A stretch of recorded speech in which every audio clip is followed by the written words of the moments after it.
leaders have told us that the war on terror may last 100 years, the new kind of war, against a shadowy enemy that can never be defeated. Either you are with us, or you are with the terrorists. Generation after generation will have to lay down its liberty in an endless war for global empire.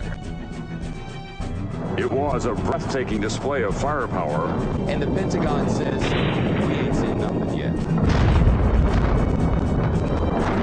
The perfect specter to convince populations to relinquish their liberty in the name of security. There is no doubt that Saddam Hussein now has weapons of mass destruction. There is no doubt that he is amassing them to use against our friends, against our allies, and against us. And if he does not disarm, the United States of America will lead a coalition and disarm him in the name of peace. We've been told that we're facing a 100-year war that will last generation after generation. In this film, we will explore who pulls the strings and who benefits from the dark spectacle of modern warfare. We will answer the question, do the people know how they are controlled? Do they understand the systems of power that surround them?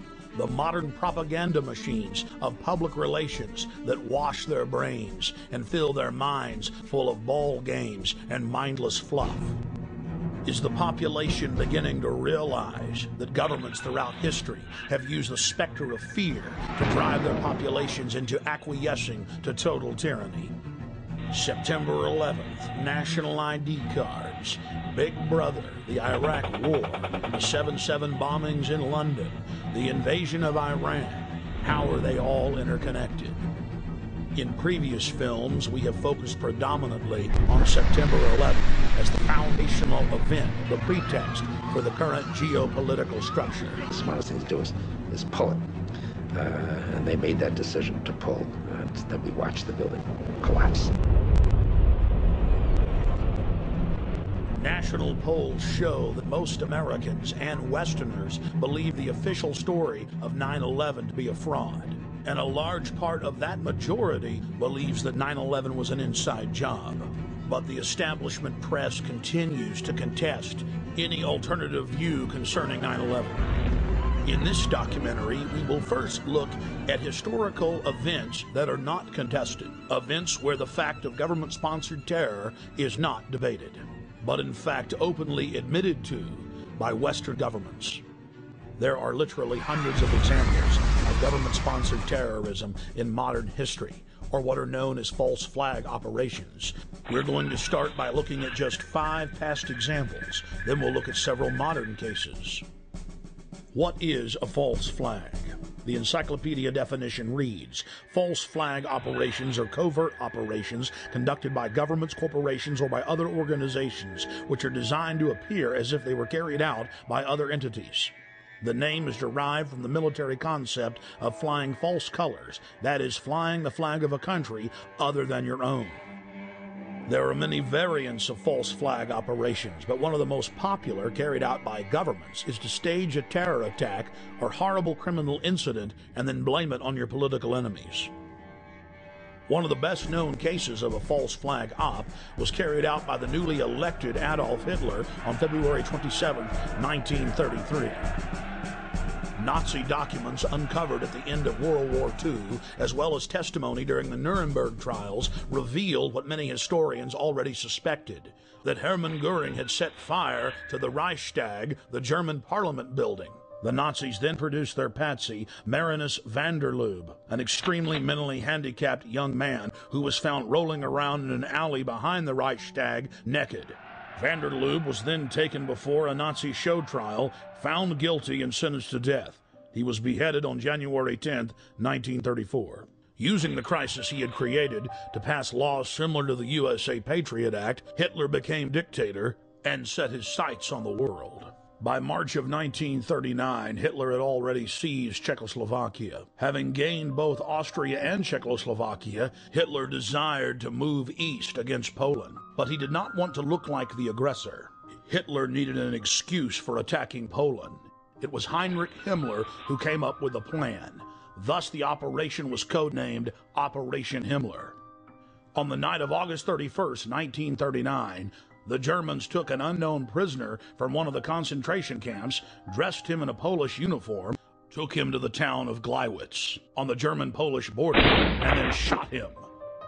The staged scene with the dead prisoner dressed in a Polish uniform was supposed to appear as a Polish attack against the German radio station. German radio, newspapers, and newsreels were flooded with images of what appeared to be a dead Polish soldier who had dared attack the Reich. Now Hitler had his excuse to invade Poland, and the nightmare of World War II had begun.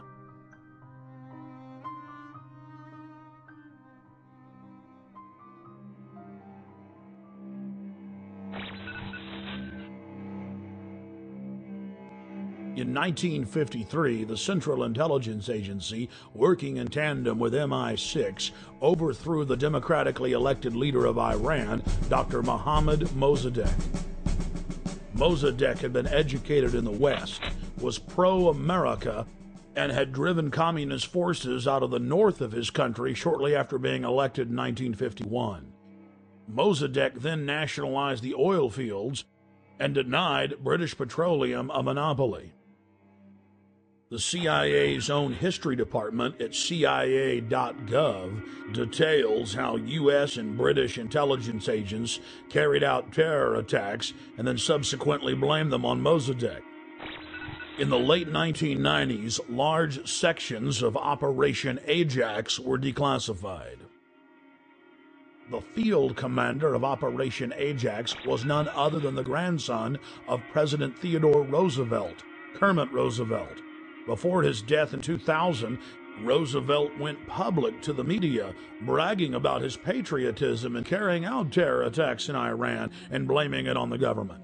The provocations included propaganda, demonstrations, bribery, agents of influence, and false flag operations. They bombed the home of a prominent religious leader and blamed it on Mossadegh. They attacked mosques, machine gun crowds, and then handed out thousands of handbills claiming that Mossadegh had done it. The handbills read, "Up with Mossadegh, up with communism, down with Allah." Dr. Mohammad Mossadegh was incarcerated for the duration of his life.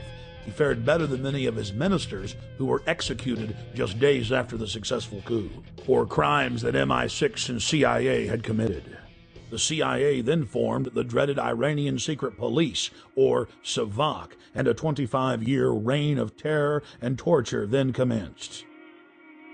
The operation was seen by Western intelligence agencies as a huge success. The CIA then successfully used the exact same technique in scores of countries to overthrow elected governments and dictators alike.